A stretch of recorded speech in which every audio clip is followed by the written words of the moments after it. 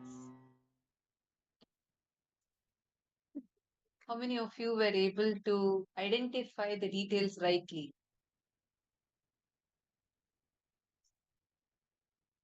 How many of you were able to do it? Okay, so many of you still manifesting. Yes, good. Continue manifesting. Now we're going to enter into a very interesting session. Swamiji is going to be taking all of us through a very powerful session on how to conquer time. Now let's all listen the revelation from Swamiji.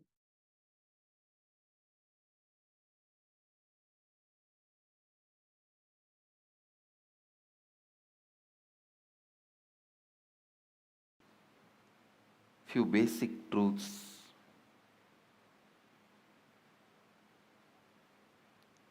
Please understand, every sacred secret, every sacred truth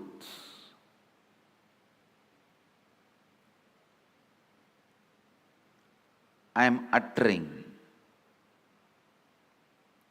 every word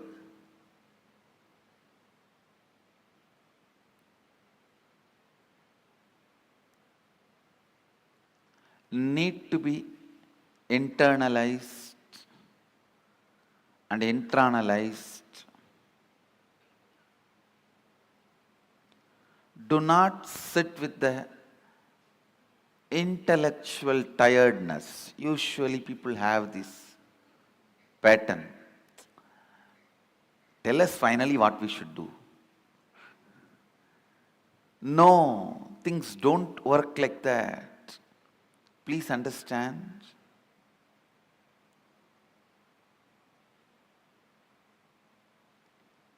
Every word I am uttering matters. The first truth, time is a matter.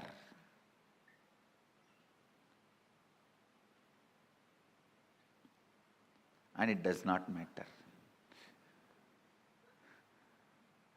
Time is a matter and it does not matter.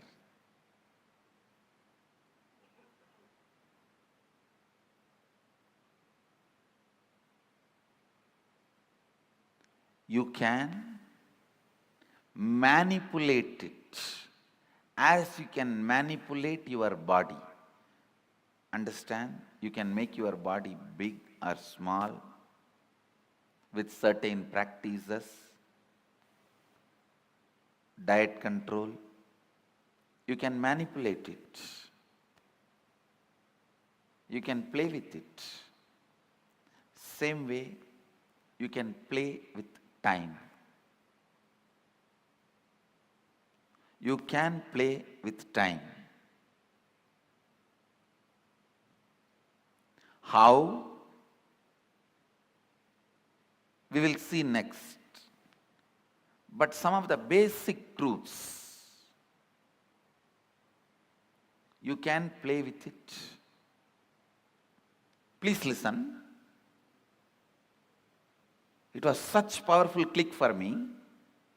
I'll tell you exactly what he said. He said, how the moment your bladder is full,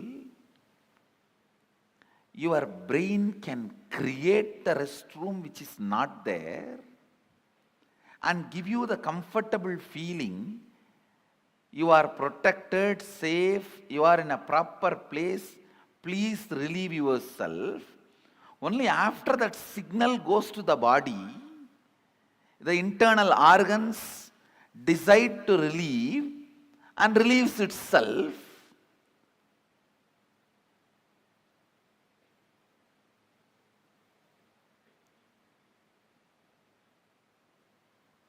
The pressure inside you to perceive something, to have some experience, creates the concept of time and gives you various experiences. pressure inside you, that bladder is full, creates the restroom ambience in your brain, which is actually not there, but gives you a comfortable feeling, you can relieve yourself. Same way, desire to have certain experiences,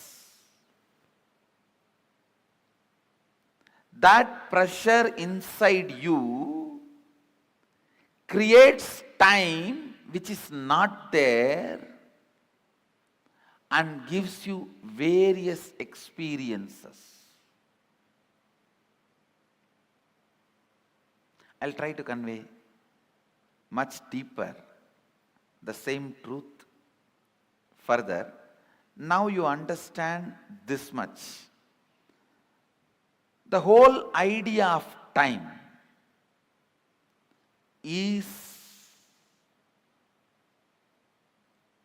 your will and decision. I can give you 100 examples.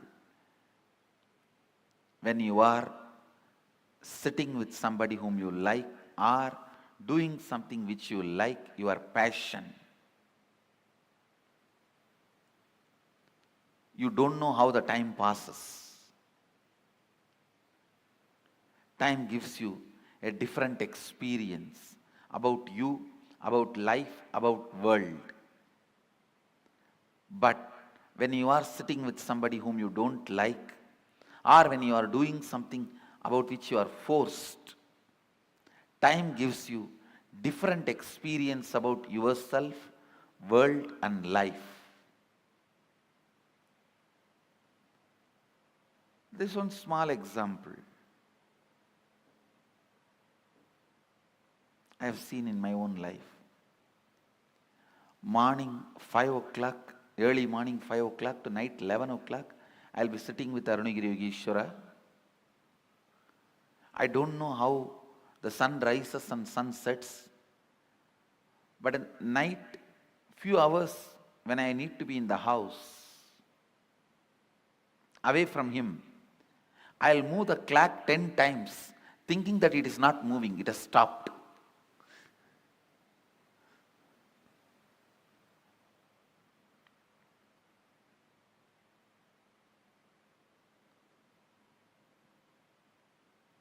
I'll feel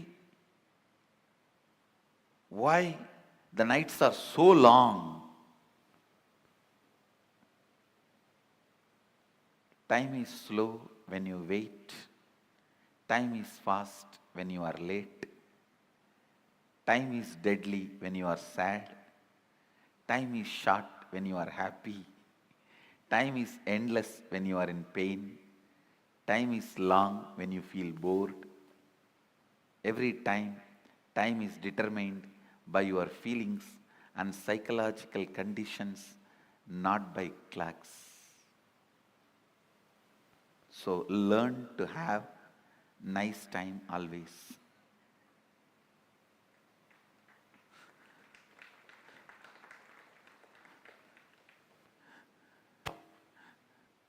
Whatever now I am sharing, most of you may know that ideas, nothing new. But I am trying to set the context so that I can lead you into the deeper understanding, especially the experience to make these understandings permanent.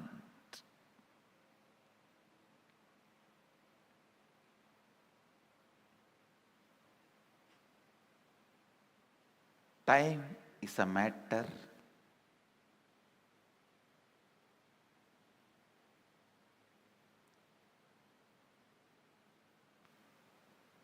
it does not matter.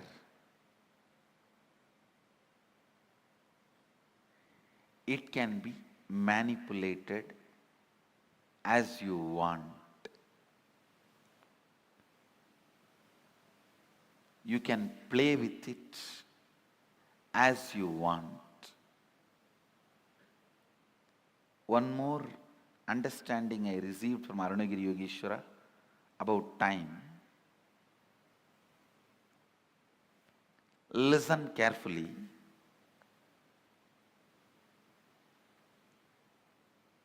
The whole life is just a vast canvas. Space is the canvas.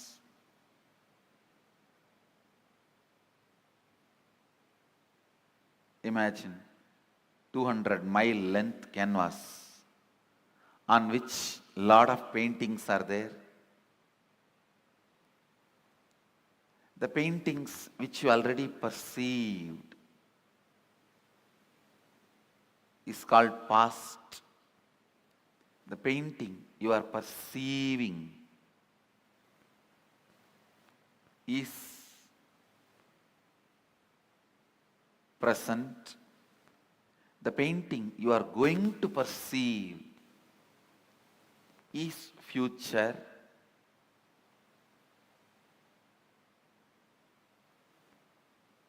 But the truth is, all three exist.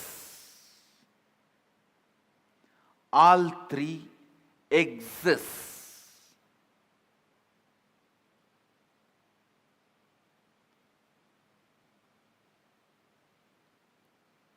Next statement I am making. Please listen. First statement I am making. Past, present, future, all three exist. And the next statement I am making, you can alter all the three. We always think, if all three already exist, how can I alter my future? If it is already existing, how can I alter? Understand? The painting exists does not mean you can't add something to it. Your powerlessness, I can't add something to it, only makes you stop adding. And very important statement I am making now. Not only you can alter the future, you can alter your past. How? We will make. You can alter your past. One, time is a matter, it does not matter. Second,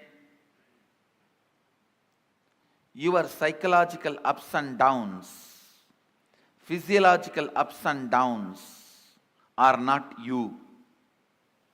Next, your past, present, future exists now. Next, it exists now does not mean you are bound by it. You can alter not only your future, even your past.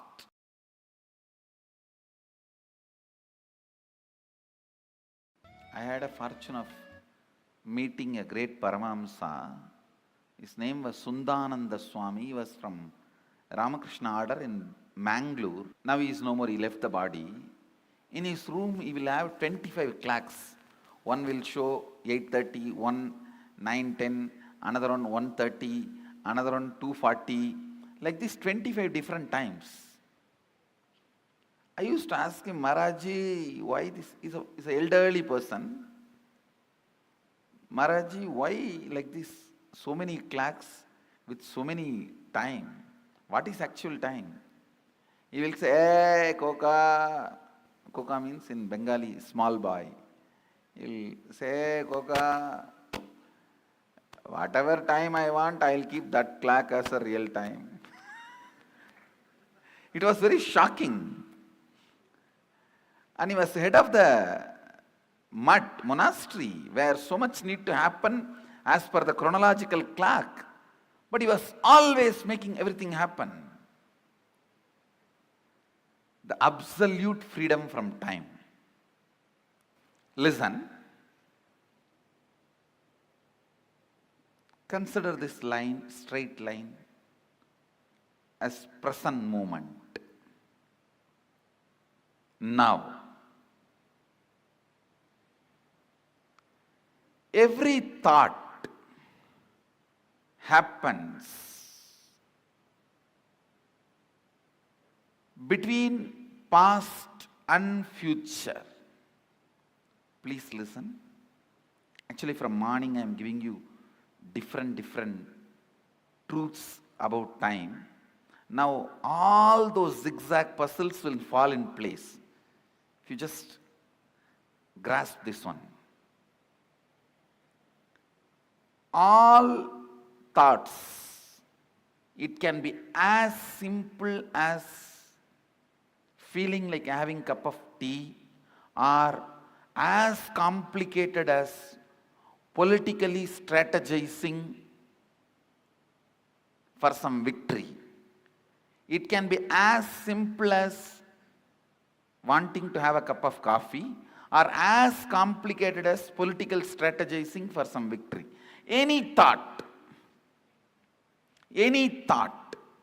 thought means movement between past and future. Thought means nothing but you move to the past and future. This is past. Let's consider this as past, and this as future.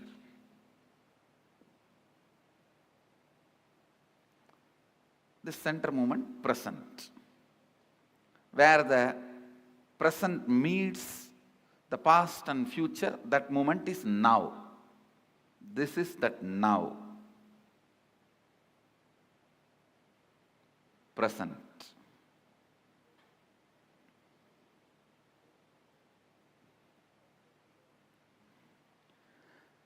Understand, if these lines symbolically represent time, means this board is the space. Symbolically, this board represents space. On space only the whole time happens. Space is the most subtlest matter on which the play of time happens.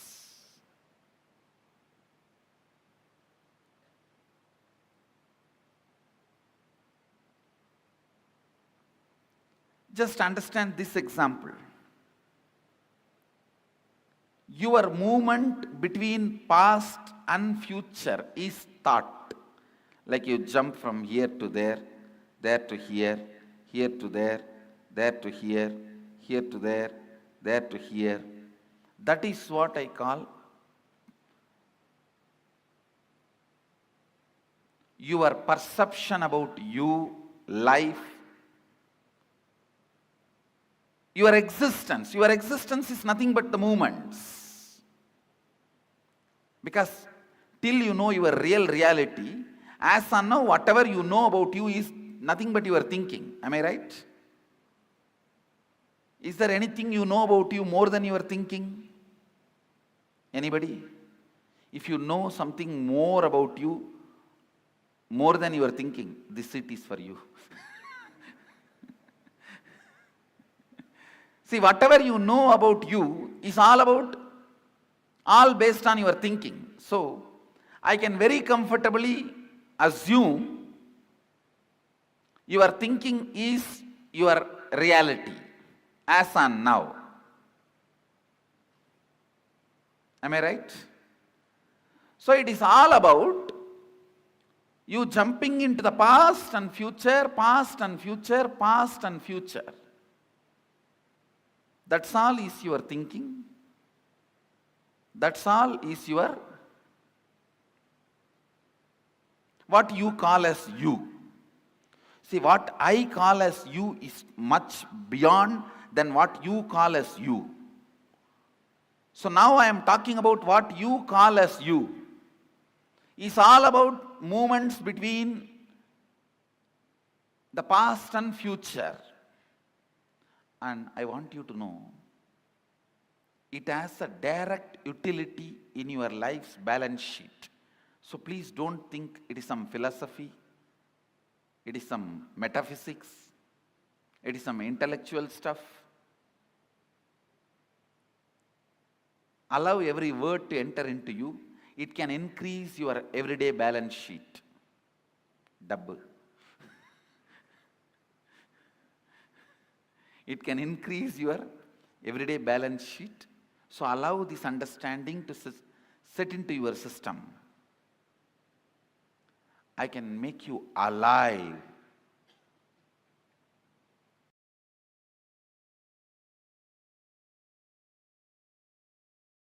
This I received directly from Arunagiri Yogeshwara.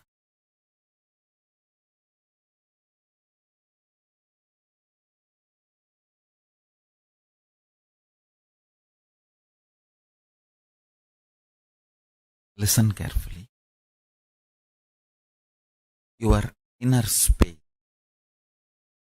What do you call as you? Tahara Akasha. Taharakasha. It's a Sanskrit word. What do you feel as you? Inner space. Pratyakatma or Takarakasha. Takarakasha is a more precise word. Your inner space. If you hit your inner space with a powerful cognition, that powerful cognition explodes as power, awareness, pure consciousness, super consciousness, higher level of existence in you. The same Taharakasha, your inner space, if it is hit with the patterns, it gets reduced into something called time and boring lifestyle. Listen carefully. Every pattern gets settled in your inner space, makes you time bound, means you will feel days and months are passing, but you are not doing anything. You don't know how the time is passing. It is just going. Suddenly you remember next year is here. Suddenly you remember next year. Suddenly you remember, oh God, one more birthday. And you don't know what is going on, what you are doing. Understand? More patterns, more unconscious, more delusion, more you become time bound. That is why Kaala Bhairava is described as ferociousness. This is exactly I learned from Arunagiri Yogeshwara. He says, whenever you are ferocious and break one pattern, you gain 1 hour extra in your life. Understand? I'm giving you a rough example. Sometimes when you break one pattern, you may get even 3-4 hours extra. Means that 24 hours chronological time is different. Consciously, how many hours you are living, that psychological time is different. Phenomenology of the time. Listen. In reality, chronological time does not matter for your existence because you are a conscious being. A being just takes birth, eats, reproduces, ages and dies. For that being, chronological time is enough. But you are not that kind of a being. You are a conscious being. You have a purpose to exist. You feel desire, fear, greed, wanting, not wanting. You have choices. And you feel your freedom to choose. Understand? The moment you feel you have a will, you are a conscious being. So how many hours are available for your consciousness, your awareness, that psychological time matters. Every time you are ferocious and break a pattern, you gain time. You gain conscious extra, conscious longevity. Understand?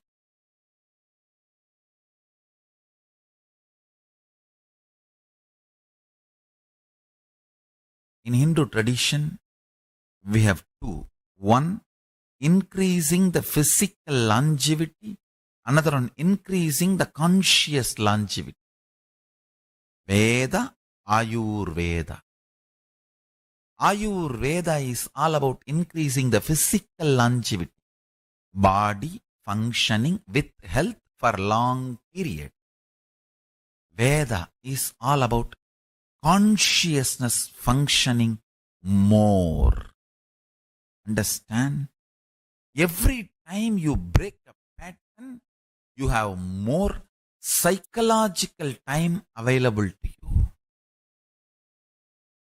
Living in Kailash, Kailasavasi is all about making the maximum conscious psychological time available to you.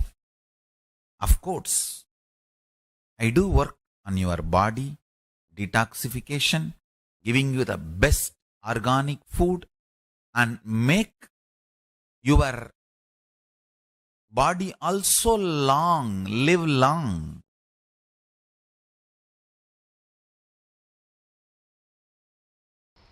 Listen carefully.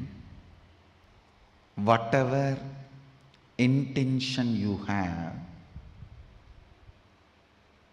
that you want to become, that is you. Other than that, any psychological, physiological, neurological experience, perception you go through is not you. If you feel depressed about your body and your mind and about yourself, or if you feel excited, elated about your body, your mind and about you, whether depression or excitement, nothing is you. Nothing is you. When Arunagiri Yogeshwara shared these words with me, the way it entered into my system, the way it became part of my cognition, the way it became part of my reality, from that day, never physiological, psychological, neurological ups and downs can bind me in any way. Listen to this truth and contemplate on it. I'll support you to experience that as reality.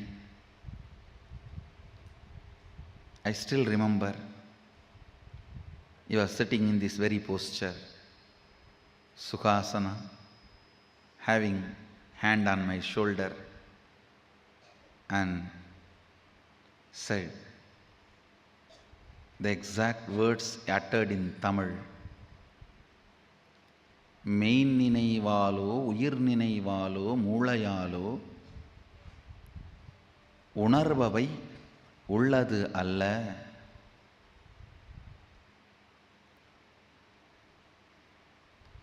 I know for sure, even if you are a Tamilian, you can't understand these lines because it is classical Tamil. I asked him, then what is me? He put the next question, what do you want to become? Small boy. I just stretched my chest in a wide way, put both my hands on the hip and said, Sadashiva.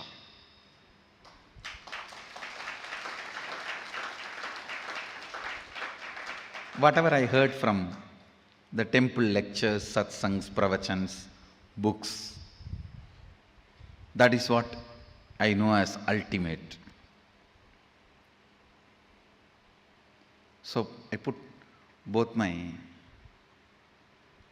hands on the hip and said, looking into his both eyes, said, Sadashiva. And already his hand was on my shoulder.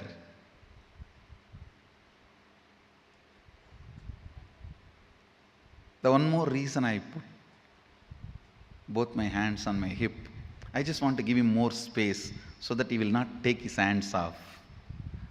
His hands will rest comfortably on my shoulder. I was so much in love with him, I will not miss a single chance to have his touch. Whether he touches me or I get a chance to touch him. Already his hand was on my shoulder. He said, you are that.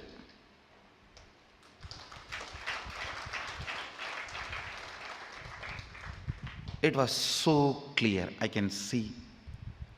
It's directly from his third eye to my third eye. There was no questions, doubts after that. He himself explained. Your intention is the only living mechanism in you. ஆஞ்ஞையே உனக்குள் இருக்கும் உயிர், ஆஞ்ஞையே உனக்குள் இருக்கும் கடவுள், அதுவன்றி வேறொன்றும் உன்னுள் உயிர்த்திருப்பதில்லை என்பதனால் உயிர்த்திருக்காத ஒன்று உயிருக்கு உபத்திரவம் தர இயலாது. Means your intention only is you, your intention, what you want to be is only God in you. Your intention is the only living mechanism in you. Other than your intention, everything else is matter in you. Because of that, the matter cannot disturb your intention, which is you. You cannot be controlled, affected by the matters in you. Meditate. Don't think it will take a lot of time to realize this truth. No. I did not put all my self-effort and realize this truth. I got it as gift. So I commit with you guys. I'll give it as a gift to all of you.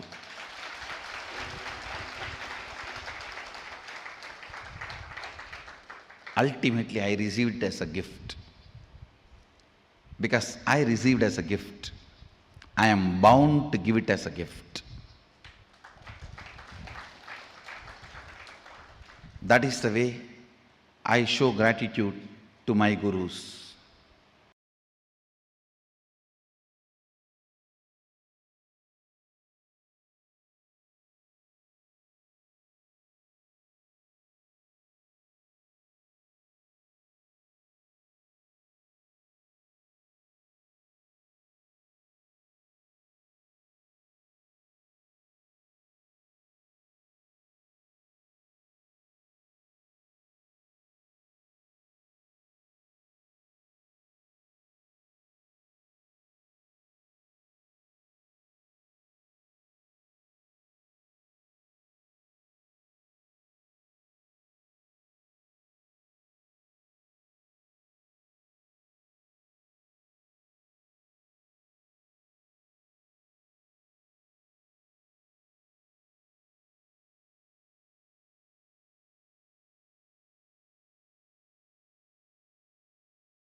Whatever may be your perception, whatever may be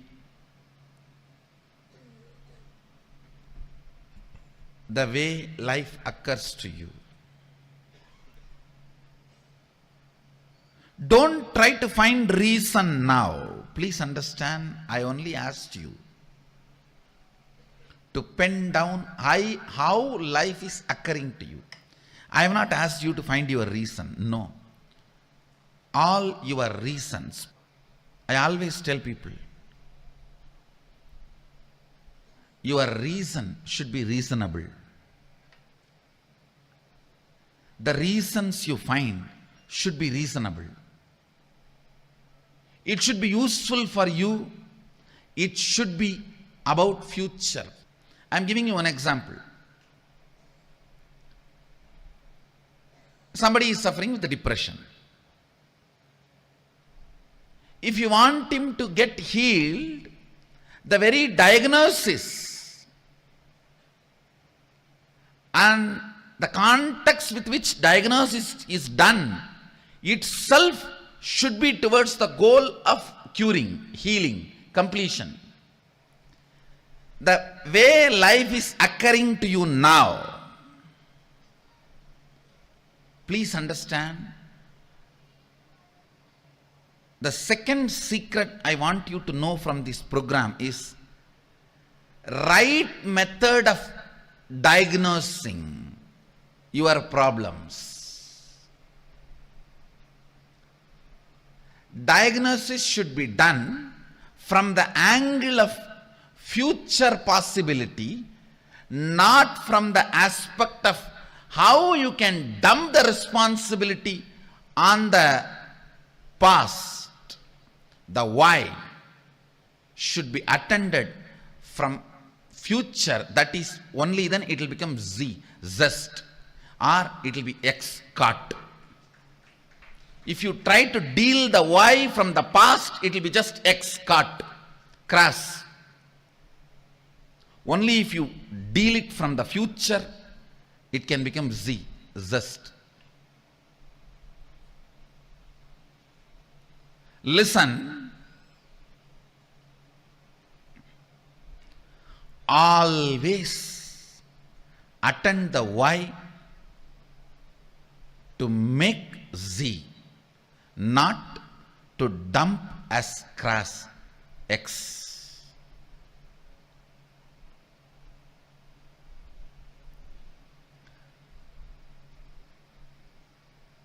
Depression. If the simple diagnosis can be done to a depression, any depression has to attract the high energy. It's a simple logic. Whether in the water body or in the weather, if there is a depression, there is going to be a fulfillment. I tell you, most of the people enjoy your problems because only when you have a problem, you will be dependent on them. By and by, you yourself start enjoying it. Because with problems, the infrastructure you established seems very useful and fruitful. You look very brilliant. When the problems become redundant, the infrastructure you established looks redundant. So the time you spent on all that looks very redundant. Just to make your past worthy, you go on making your problems relevant. Listen carefully. Listen carefully. There are at least, I can give you one example. There are at least 100 methods of transportation, more convenient, comfortable methods are already available without using the roads and petrol, diesel, the oil, without using the oil and road. At least 100 methods of transportations are already available. Enough of balloons, methods, just you can race for 200 feet and reach your office, all that is available. Nobody wants to make that popular because all the energy, time we spent on road and oil will become irrelevant. So we will look like fools. I'm giving you one example. Whether in the field of health, or whether in the field of communication, whether in the field of transportation, in every field, enough has happened. If you look at the why from the angle of solving it, but the why is not looked from the angle of solving it. Let me give you some more example which you can directly understand and analyze. See, now you have written a lot of lines, thoughts, ideas, how life is occurring to you.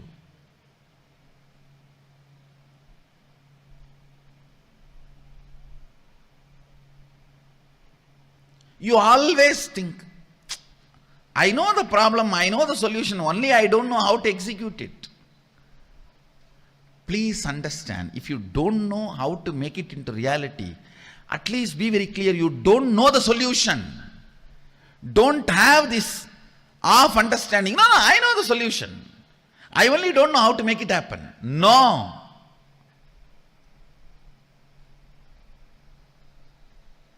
That is what I call consolation out of confusion. Trying to console yourself out of confusion. Understand, till the result happens, effort cannot be called as effort. Till the effect happens, effort cannot be called as effort. Somebody came and told me just few days before, one of my team lead person, I am putting so much of effort, result is not happening, Swamiji. I said, no. Be very clear, till the result happens, what you do cannot be called as effort.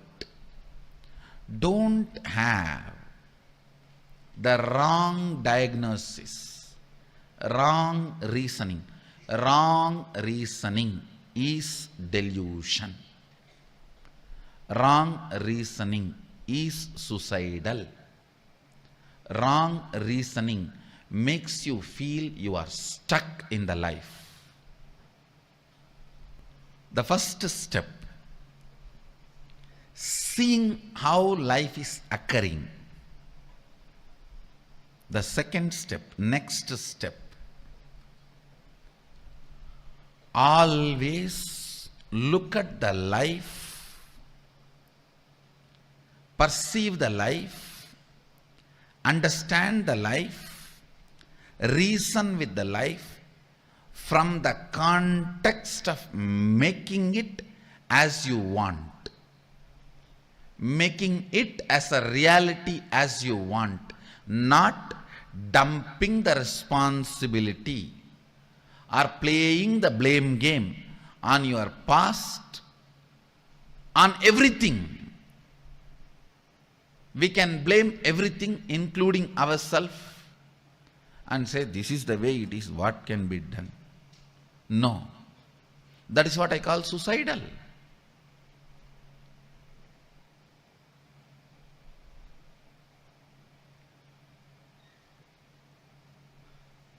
Many times we even start enjoying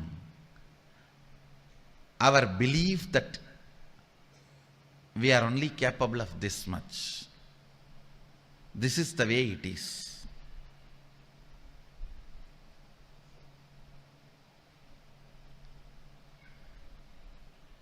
I'll give you an example.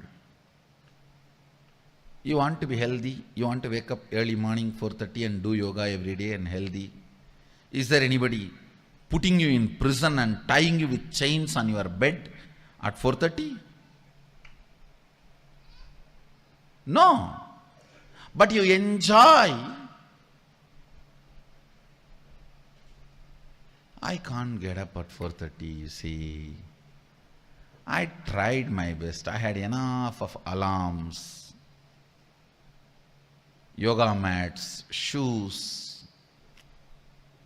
I watched tons of yoga videos, gymming videos, workout in 10 minutes, 6 minutes for 6-pack, 8 minutes for 8-pack, 10 minutes for total workout. All these videos I watch. But you see, I can't get up in the morning. And you start either getting comfortable or give up or even enjoying your inability. Please understand.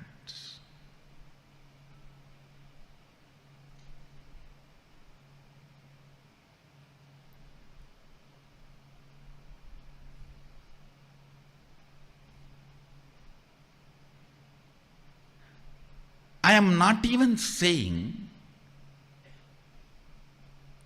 you need to put all your effort. I want to make only this statement as essence of this session. If you can start looking at the whole, analyze each and every situation from the angle of manifesting it as you want, instead of the blame game of why the way it is.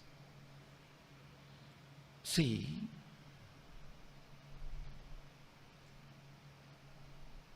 when you look at why the way you think, why the way you act, why the way you talk, why the way you feel, why the way you exist, the way you exist. If you feel tremendous pain, inability, you are only enjoying, entertaining blame game, putting the blame on the past.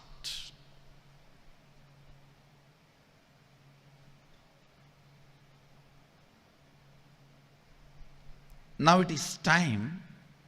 Even the why should be from the context of how. Oh, you don't know, Swami, my background. For my background, even how I survived is extraordinary.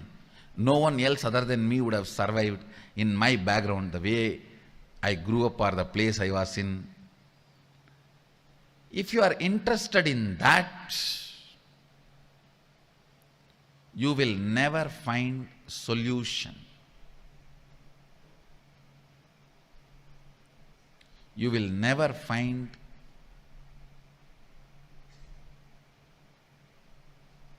the life as you want. You will never find the reality which you want to manifest. If you want to conquer the life, that's why I use the word conquering life for this program. Actually, you have to conquer it. There is no way you can have agreement with your past. The way as life is happening to you, there is no way you can just paint, do the tinkering, touch up here and there and use it again. No. It is just straight your enemy. The way the life is occurring to you now is not your business partner, is not your friend. I think not your friend, all of you know already. But you always think there is a possibility for negotiation.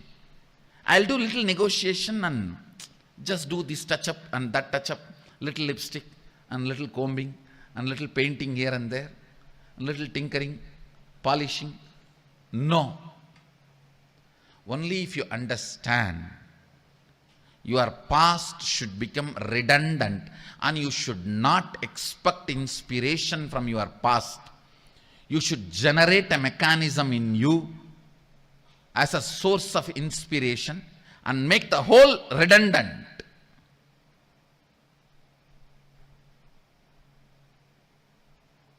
The whole should become irrelevant. Only then conquering can happen to you. Please understand, the spirit with which you need to approach whatever way the life is occurring to you is conquering, not adjusting, not manipulating, not withdrawing. The way the life is occurring to you, you just need to conquer. That's the only solution.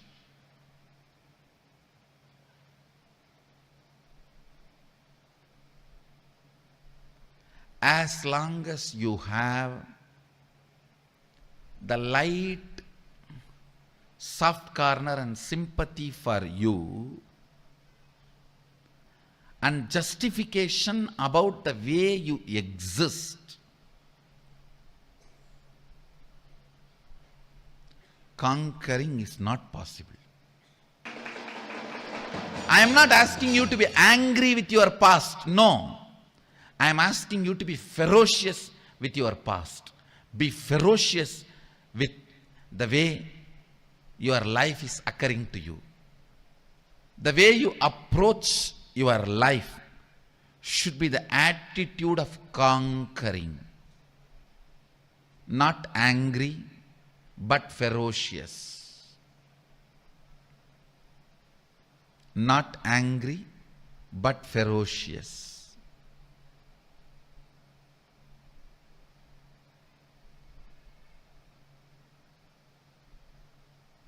This is one small but great shift needed to happen.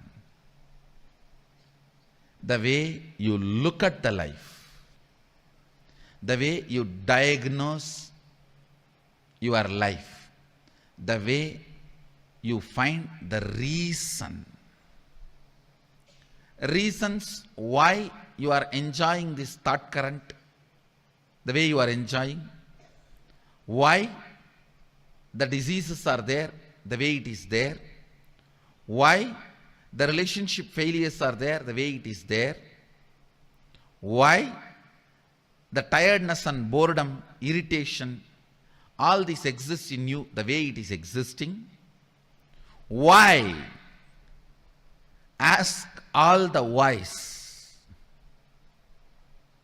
from the angle of solving it, not from the angle of blaming it. Few minutes of contemplation. Please take it up.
conquering life, experiencing that space of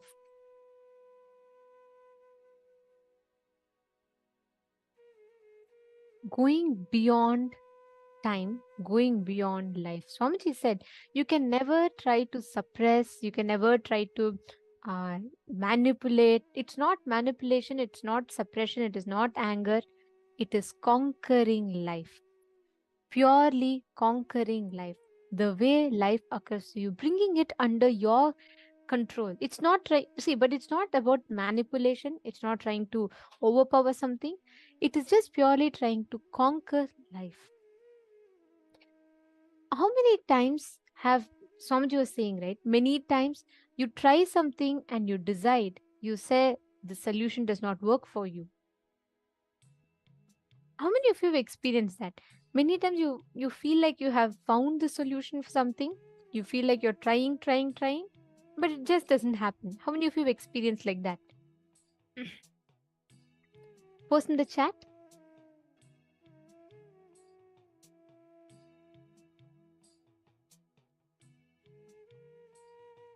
Yes, I see yeses. Ma forum, yes, it's available on YouTube. Ma, you can in our channel itself. Conquering life, conquering time are some of the most popular satsangs of Swamiji's. It is available. It's one of the most watched satsangs. See, please understand. Approaching life from the angle of the past will always make it loaded with fear. Most of us enjoy problems because the infrastructure you established is just to make your past worthy. Swamiji tells, right? Swamiji beautifully told, when someone came and told to Swamiji that, I'm putting so much effort, but no result is happening. Swamiji said, be very clear, till the result happens, what you do cannot be called as effort. It is the wrong diagnosis. And the key here is, wrong diagnosis of any problem is delusion. If you feel you have tried, but it is just not working out, then understand you have not tried, because see, if I want to put off the fire, and I can keep saying, oh, I'm trying, but if what you're pouring is kerosene, how will the fire turn off? That's the exact thing. We all, most of the times, are having a complicated pattern or approach in life. We keep trying, correct? We keep trying, but we try the wrong solution. Many times you come to wrong diagnosis in life, and wrong diagnosis is delusion. It is like you go in front of the mirror, you have a problem in your head, your forehead is bleeding, but you put the bandage on the mirror and you keep expecting things to change. No, then the problem will not get solved. Understand, every single time you identify the wrong problem, the wrong reasoning for your problem is delusion. Only if you understand that your past should become redundant, and you should not expect inspiration from your past. Only that will make you conquer life. This understanding will make you conquer life. It is not about you trying to make your past redundant. It's not about, you don't need to put any separate effort. There's a beautiful story Swamiji will tell. Once a man goes to a doctor and he tells, doctor, I have fracture all over my body. The doctor is startled. He says, what? Then the man says, yes, doctor, you don't know. I put the finger on my head, ouch, it hurts. Then he says, I put the finger on my cheeks, ouch, it hurts. Then he says, I put the finger on my arms, again it hurts. So he puts on every part and he says, doctor, it just hurts everywhere I touch, there is pain. So I'm having a serious problem, doctor, nothing can be done. Doctor patiently listens to him, picks up a prescription, writes a note, and then he gives it. The man reads it. It says, your finger is fractured. That needs the treatment. Just because your finger is fractured, you can't put cast or bandage on your whole body. Even if you, with fractured finger, if you touch any part, it is going to pain. But that wrong diagnosis of life is delusion. Conquering life cannot happen. Right now, we're all handling life like this man. With the same pattern, you go and try one thing, it will fail. You go and try another, it will fail. You'll go and try another, it will fail. Because the problem is not with situation, nobody is conspiring against you. Nobody is saying, oh, come on, you have to fail. If you don't fail, they cannot be happy. No. But understand, as long as you let your patterns, you let your delusions dictate your experience of reality, life will never manifest the way you want. How many of you are catching it? How many of you are understanding it? Can I request every one of you to post your understanding? What are you understanding differently? Alfaro Aya, and Andreas Aya, Shane Aya, and everyone. Can I request every one of you to please post? What did you understand? Balasubramanyam Aya, Nithyanandam. Come on, every one of you post. See, because it's very important we come to the right conclusions about life. With a broken finger, anywhere you touch, it is going to pain. But the problem is not with the places you touch, it's a problem with what finger you're touching. That is what is misdiagnosing, and wrong diagnosis of any problem is delusion. See, many times we suffer with a pattern. I'll give you all an example. Inside you deeply believe that you are a failure. Now, let's say you go to your boss. He tells you, you present a project to him. So your boss tells, okay, it's good, but I have not seen you successfully deliver in something. So I would like to have some more accountability from you. That is enough to set you off. You feel like, what? See, because inside you already feel, you're convinced that you're a failure. What do you try? You always try to get a certificate that you're successful from outside. You want people to tell you, no, you're fine, you're successful. Of course, no, life is not going to do that for you. Life will not reflect that situation to you. Pankaj Kankaraya and Zach Medaya, are you all understanding?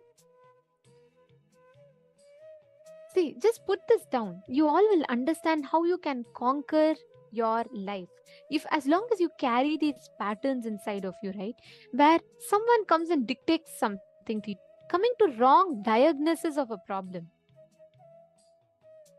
Swamiji tells a very beautiful incident.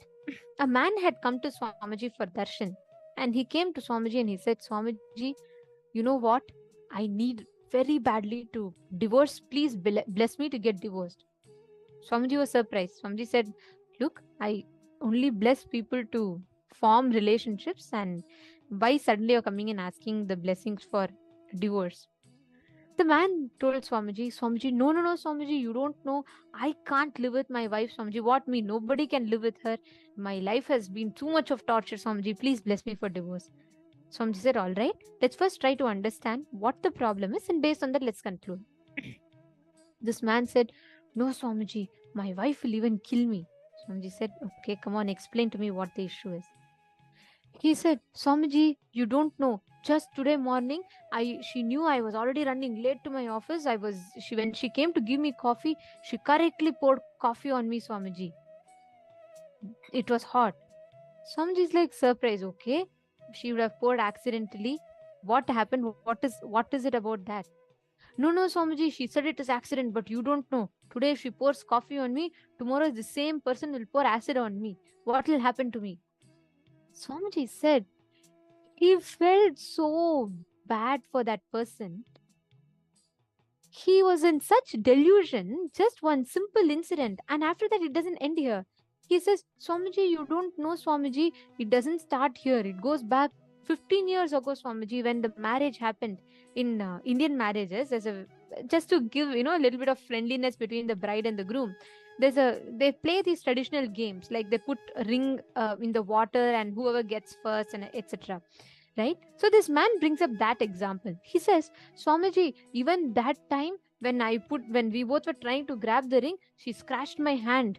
That time itself I should have been aware of her, but I married her by mistake. Swamiji said, I see many people laughing, but understand, this is a cruel joke that all of us play in our lives. Swamiji said that man was in such strong delusion that he was keeping account of every small thing, and he built up such a strong validation for his delusion with all wrong reasonings. Swamiji was saying in the satsang, Swamiji was saying to himself that he thought, for what you are doing to your wife, she should only get a divorce from you. But later on, Swamiji made that man complete. Swamiji made him understand, and whatever, things healed and settled down. But Swamiji felt so bad for the amount of delusion that we all induce into our lives. I'm not saying all problems are imaginary, but all the suffering is delusion.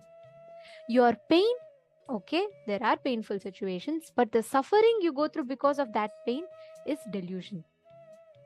Please be very clear and please understand this. Conquering life cannot happen. You cannot conquer something with wrong diagnosis. Ma Wendy is saying that's funny. That man was totally delusional. Understand, Ma? We are seeing him as an example because Swamiji gave. But the problem is the same with all of us. For him, his wife. For you, it could be your boss. For you, it could be someone else. It could be a situation. It could be money. It could be something. But we all have this. Mai Wang is asking, so the problem is inside. But outside? Understand? The problem is not on the outside. Life is a mirror.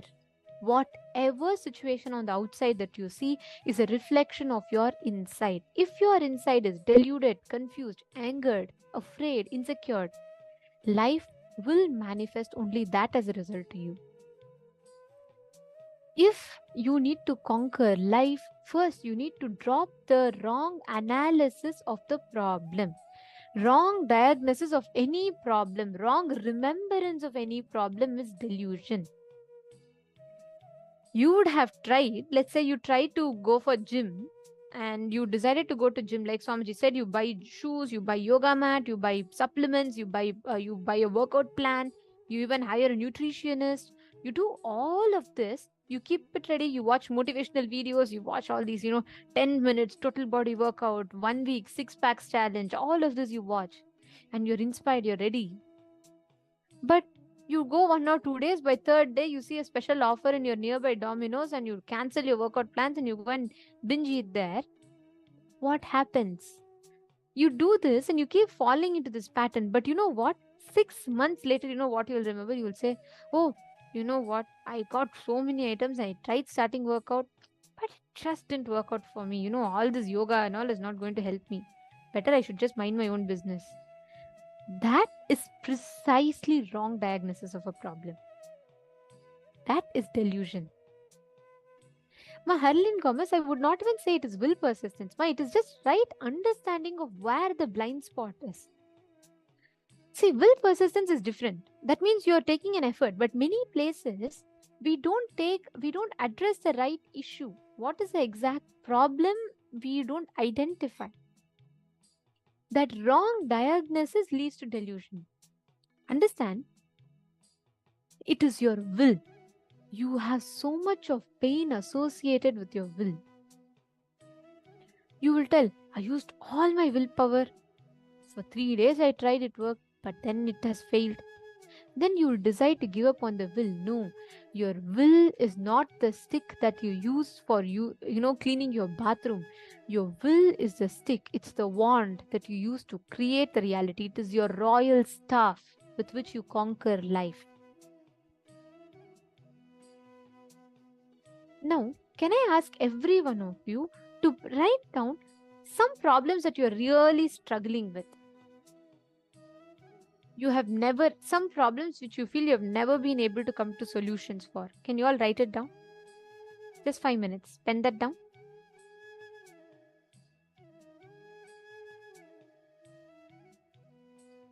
and write down what is the exact root of that problem. What is the exact reason of that problem? Please take a few minutes and write down. Let's keep this fast. Let's take 5 minutes to finish this.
Yes, hope you all have written down.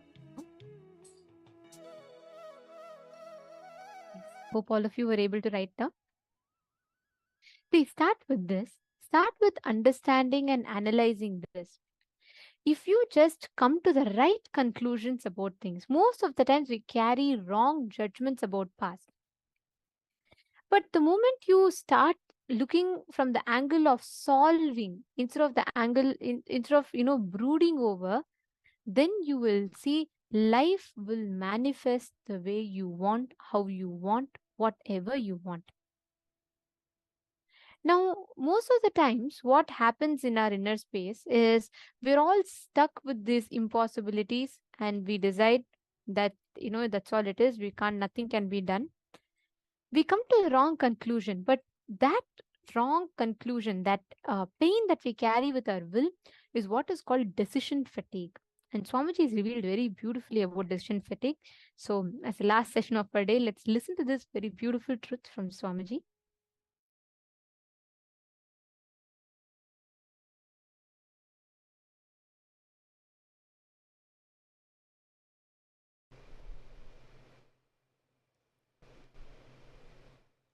fatigue decision or decision fatigue means fatigue which happens to you by making decisions.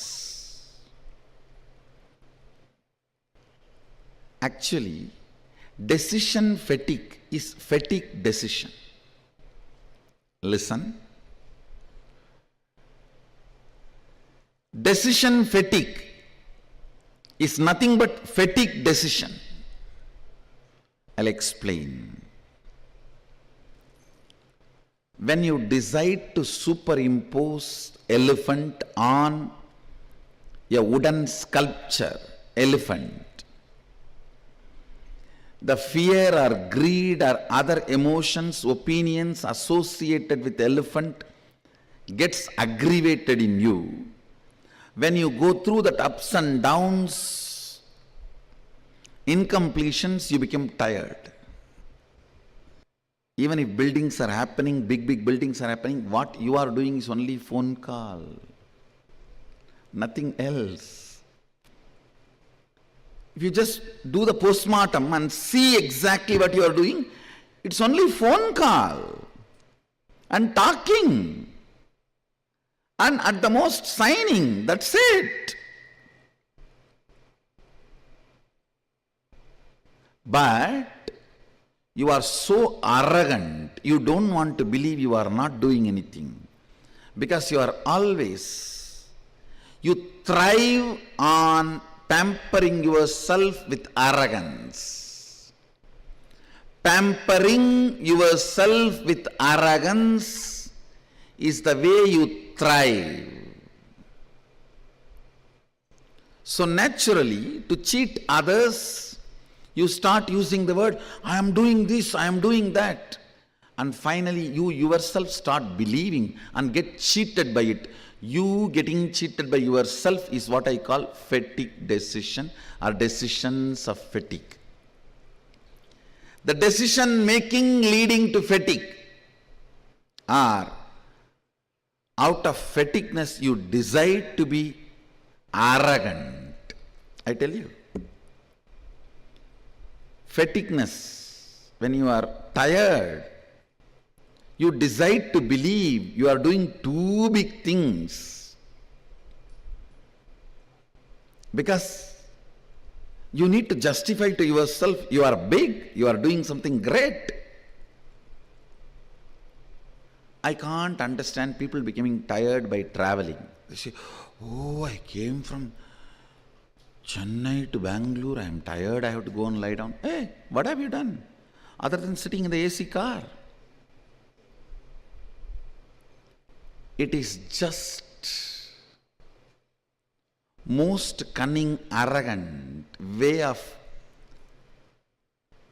cheating others. Unfortunately, while you utter these words to cheat others continuously, after 4 or 5 times you start believing that words and get cheated.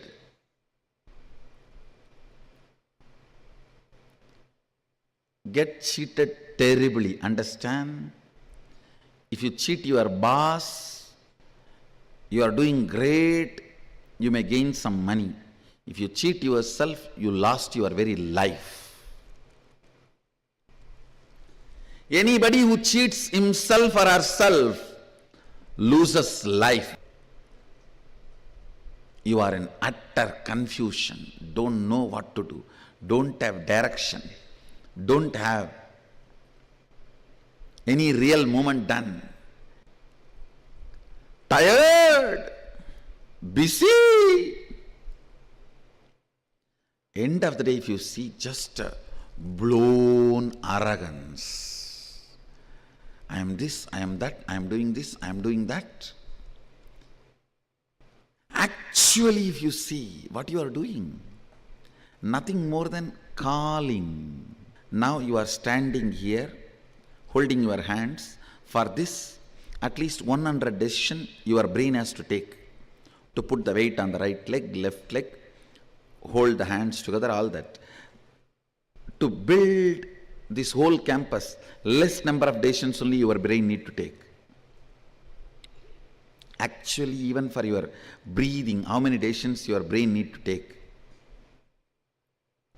Less than that number of decisions only you need to take every day. Even you are most productive, much better than me. Even if you are in that space, you need to take only less decisions which you need to take for your breathing. For your breathing, if you are taking 200 decisions, and if you take just 100 decisions for the work, the whole thing will be successful. It's arrogance. The false identification, because of your decision, whoever is working, you attribute all that glory to you. You attribute all that glory to you, which is not true. Which is not true. Arrogance. Because decision makers are paid more money than the people who are working, you develop certain arrogance.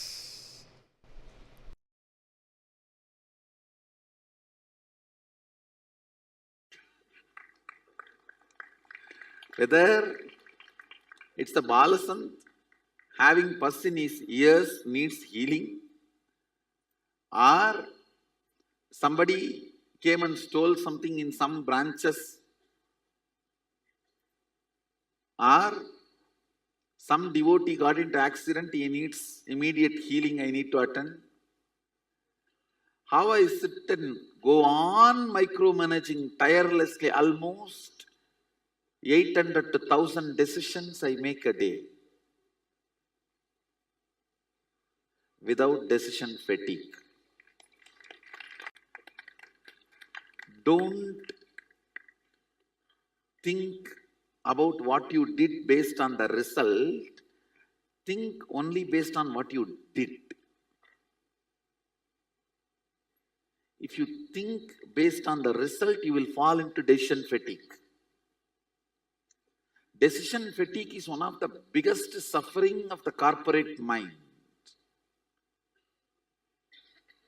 And I said, all of us put together made 2000 phone call and 100 successful phone call, that's all. The whole team collapsed, came down to planet Earth. I should say got grounded from the airy, fairy, Hari.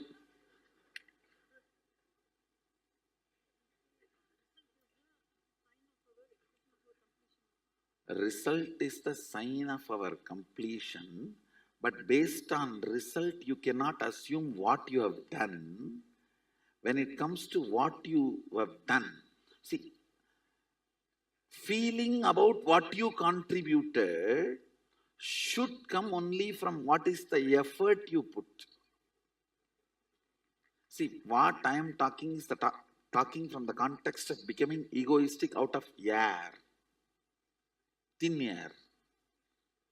All this, all right, this whole thing is done. What these guys have done? One phone call to this contractor, one phone call to the umbrella fellow, one phone call to the Dumbai fellow, one phone call to the volunteers team. They tied it over.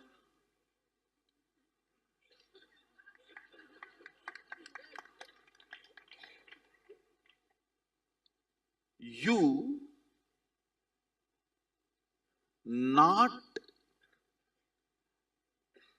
building castles in the air about your contribution keeps you away from denial and keeps you grounded about life. The decision fatigue is all about entertaining denial. When you entertain denial, listen carefully. You need to justify you are doing too many big things. So you have to always weigh yourself based on the result, not based on what you contributed.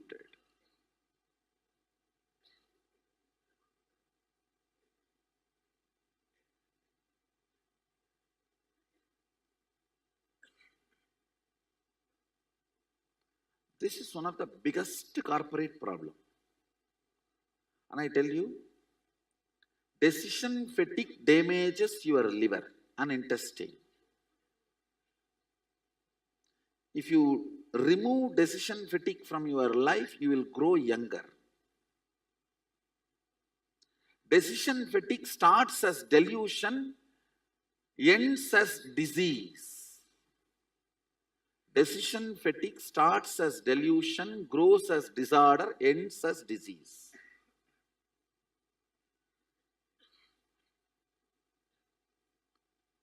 I know many of you are not convinced that you have a decision fatigue. You all feel that really you are contributing something.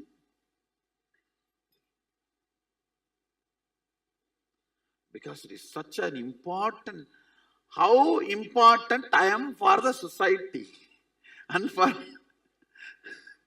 the people around me. That is one of the important food you eat that is being now denied.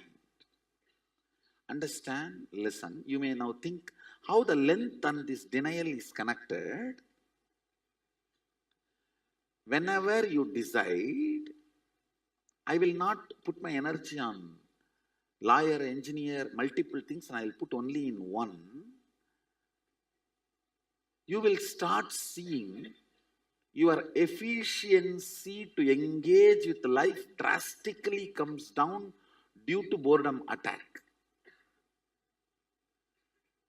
You always think, I will put all the 12 hours into the law and master, and you forget to understand there is something called boredom, which will be attacking you. You will be falling prey for it. You may have to face that in your course.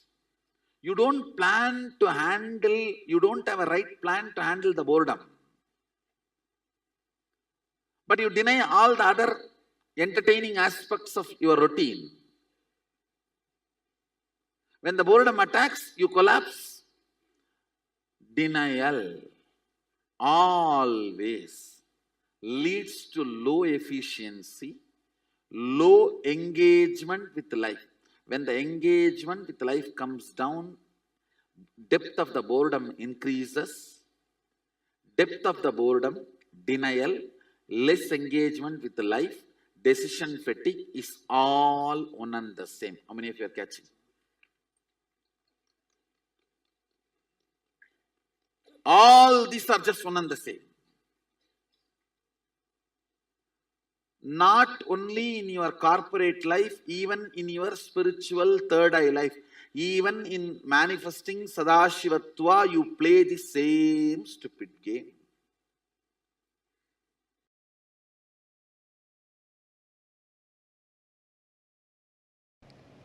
Listen, decision fatigue steals your life from you. Decision fatigue directly tires your liver and intestine. Decision fatigue directly affects your very existence. The NRI Hindus, non-residential Indians, Hindus, listen. This is one of the important message I have for you. It has nothing to do with spirituality. You get heart diseases, heart problems, and die younger 600 times, not percentage. Listen, 600 times. Listen to me once more, not percentage. If you want, Google it. I again and again read that line. No, is it percentage or time or spelling mistake or error? So I landed upon one or two articles saying 600%. Then I went through again and again. Larger number of articles and more authenticated papers published with the original names and the organization names which did research are talking 600 times. Even I could not understand. But I can give you the original reference. 600 times you are more prone to the heart problem, heart disease, death. Reason is, I tell you, decision fatigue. Only one reason, decision fatigue. If you are an NRI, 99% of you are in white collar job. Only the construction workers in Dubai and few working class in Malaysia and Singapore, like this exemption only does blue collar job. 99% of you are doing only white collar job. Then what is the need for you to die so early? One and only reason, decision fatigue.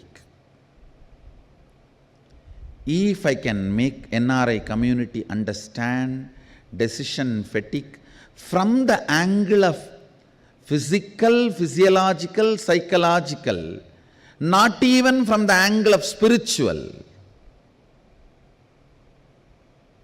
Because still,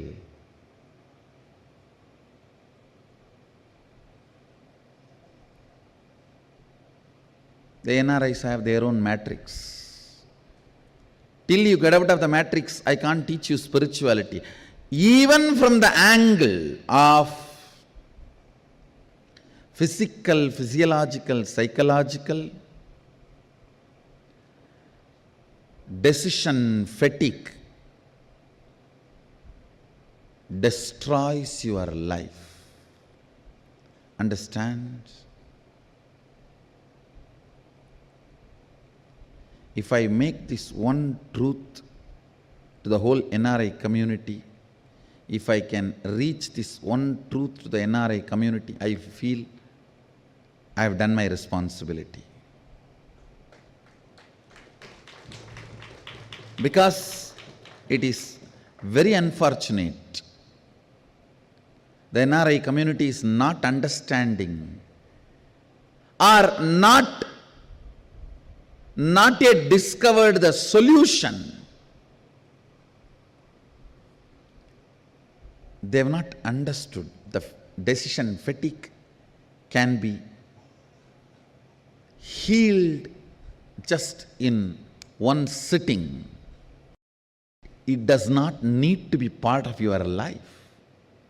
A simple understanding about integrity, grounding yourself.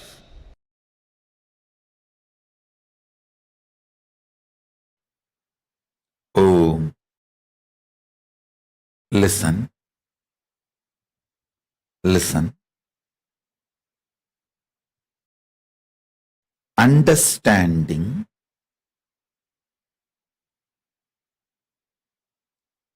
the cosmic flow of life, like karma,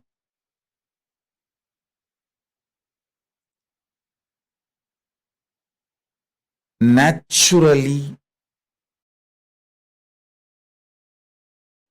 takes its own course of life. Listen to every truth I am revealing.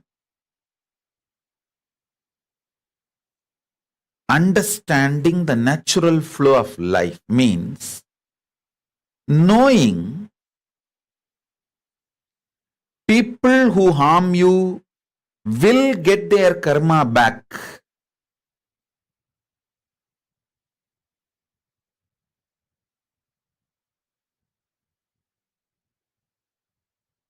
People who support you will get their punya back. If you do something wrong, you get the karma. If you do something wrong but you raise your consciousness, you can save yourself from the karma coming back. Understanding these few basic principles takes away tiredness, boredom, decision fatigue from your head. Listen, decision fatigue is nothing but cherished revenge and frustration by coming to a conclusion, world is not fair. Listen, when you feel world is not fair, you block the flow of energy through you. You block your Shakti. You fall into frustration. Naturally, that leads to decision fatigue. Understanding world is just dharmic. Having simple eyes to see how the karma comes back, how nobody can escape from good or bad.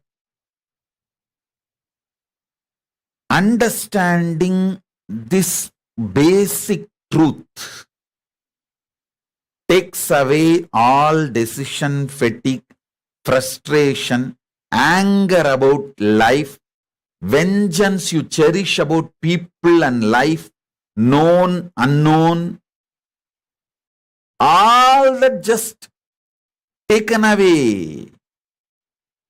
You become a free channel for energy to flow.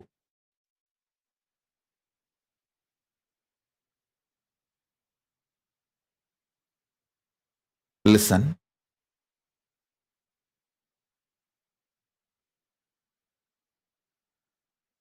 Knowing whether human society or world,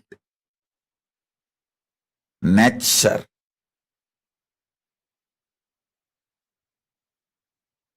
everything known and unknown flows as per dharma. I tell you guys, it is this clarity, just because of this clarity, karma naturally goes back to people. I don't initiate new karma. See, listen carefully.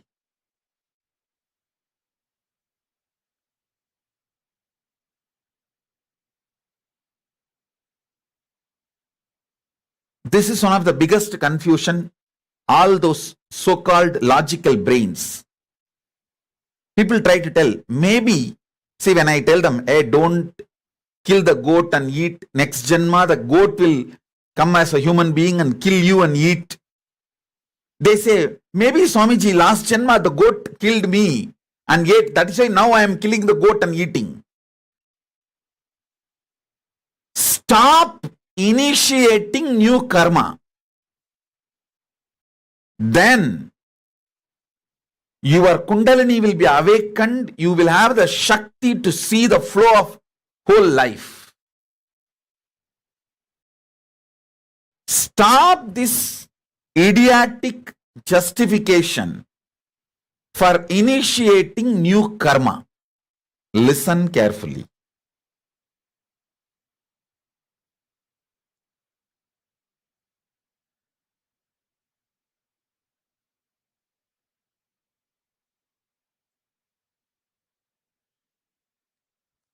When I realized the flow of dharma and flow of karma, I stopped initiating new karma chakra or the karmic chains that has brought so much energy in me. So much energy, I tell you.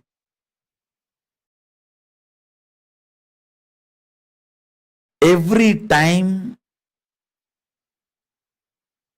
I start having larger visualization, larger plans, larger work, Every time when people try to hit me, persecute me, I flare up and become larger than their imagination.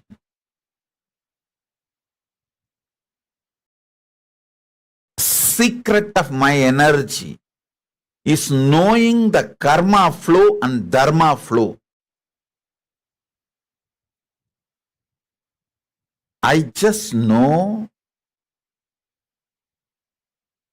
you don't need to initiate anything to take revenge on people. Initiate, focus everything to protect you and creatively contributing. That's all. You protect yourself. For that, you can do everything. And go on contributing creatively.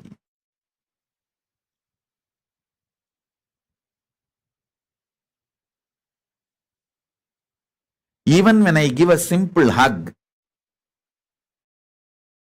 it is absolutely creative. I just want to lubricate that being's inner space with my love and compassion and acceptance so it can flower into a beautiful, powerful being. Same way when I scream, I just carve that being to become a god in every level. I stop just with these two.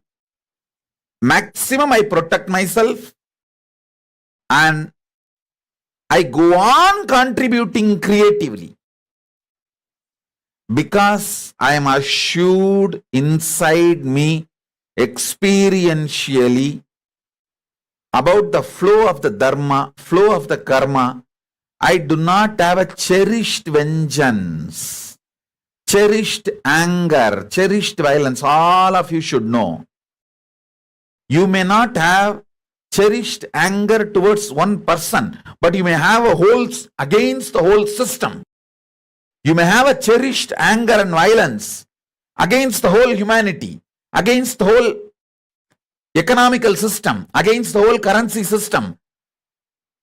When you cherish the anger against the whole system, or the organization you are working for, or the career you are doing, or the clients you are having, you may have anger towards the whole system. Even that gets you decision fatigue. When you cherish anger towards one person, it's called vengeance. When you cherish anger towards unknown system, it's called frustration. Vengeance and frustration both brings decision fatigue in you. If you have seen my administration personally,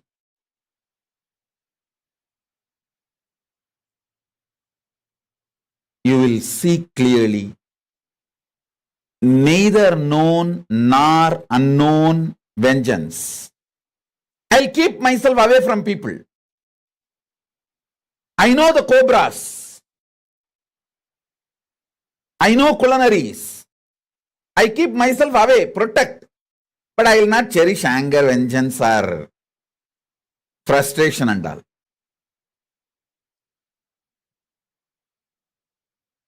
Because I know karma will get back. Karma will get back.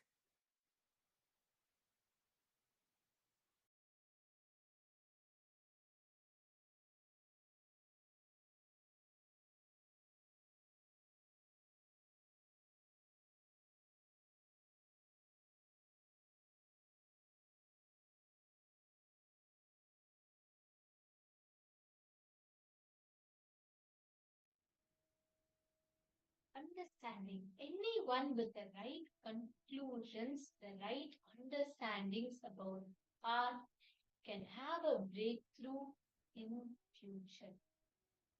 See, all the decision fatigue, the tiredness you carry with your will, just drop it. You will manifest. You will conquer life. You will conquer desires, and you will manifest what you want. So hope all of you enjoyed your day today, and hope you all had wonderful day learning all these great truths. Please understand every single day the truths that are designed for you is absolutely for you to experience that space better and better and better. Now we learned about conquering time, we learned about conquering desires. Tomorrow we are going to be learning about conquering life itself. We are going to be learning how you can manifest the space of Ajayatva. Tomorrow is the day where Somaskandamurti is coming. So basically, wherever you want to manifest victory, you will be learning the secret, the science for it. And all of you that are sitting here with us tomorrow, please bring Chandan, Kumkum, Bhasma, any of these powders, turmeric you have. For tomorrow's initiation, tomorrow is a very, very powerful initiation process. Do not miss see that. And this brings us all to the conclusion of our day today. Thank you so much for being here. Thank you for taking your time. Thank you for coming today. Let us all conclude our day. The Purnamudra. ॐ पूर्णमदः पूर्णमिदं पूर्णात् पूर्णमुदच्यते पूर्णस्य पूर्णमादाय पूर्णमेवावशिष्यते ॐ शान्ति शान्ति शान्तिः हरिः ॐ तत्सत् सर्वं भगवत् श्रीनित्यानन्द परमशिव पादुकार्पणमस्तु ॐ नित्यानन्दम् Thank you all. Thank you so much. Nithyanandam. नित्यानन्दम्